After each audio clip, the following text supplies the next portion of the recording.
Last video पर मैंने ये सवाल रखा था कि वेदव्यास को देखकर अंबिका क्यों डर गई थी और अंबिका के साथ वेदव्यास का क्या संबंध था। इन्हीं सवालों का जवाब मैं इस वीडियो पर दूंगी, इसीलिए दिल थाम कर बैठिए और ध्यान से सुनिए।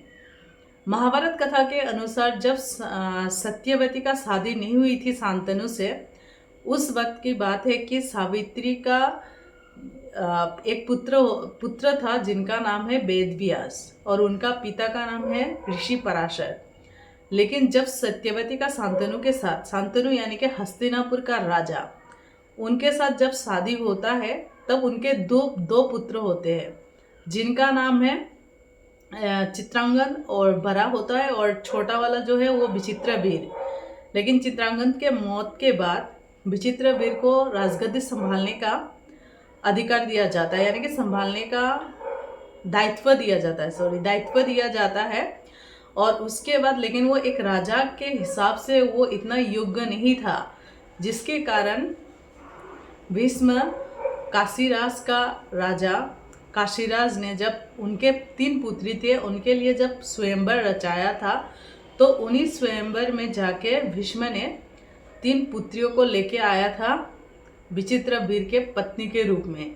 लेकिन अम्बा को, और जिनका नाम है अम्बा, अंबिका और अम्बालिका, लेकिन अम्बा उनके अयोग्य के होने के कारण वो पति स्वीकार नहीं करती है, जिसके वजह से विचित्रवीर के केवल 2 पत्नी होते हैं जिनका नाम है अंबिका और अम्बालिका। लेकिन उनके शादी के बाद फिर विचित्रवीर की मौत हो जाती है बच्चे होने से पहले। लेकिन उनके बाद राज्य का चलाने के लिए उनके वंश में कोई जिंदा नहीं होता है कि राज्य का संभाला जा सके आगे में, जिसके वजह से उनके परिवार में वंश का होना ज़रूरी था, जिसके वजह से वो वंश को पैदा करने के लिए अंबिका और अम्बालिका के पास वेदव्यास को लेके आते हैं, नियुग के माध्यम से उनकी पुत्र हो सके।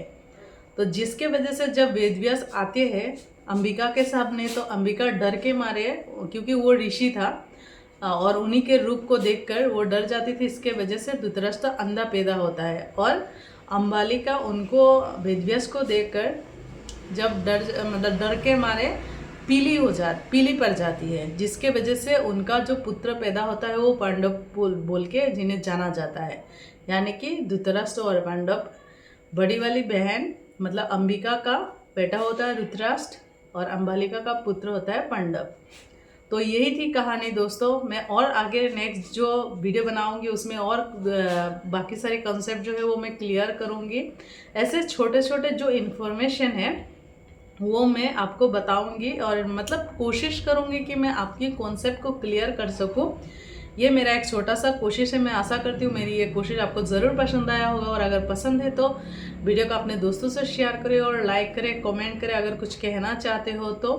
और अगर मेरे साथ जुड़े रहना चाहते हो तो वीडियो को चैनल को सब्सक्राइब करो और साथ में बेल आइकन को क्लिक करो, ताकि मेरा जो भी मतलब वीडियो अपडेट होगा उनका नोटिफिकेशन जो है वो आपको मिल सके।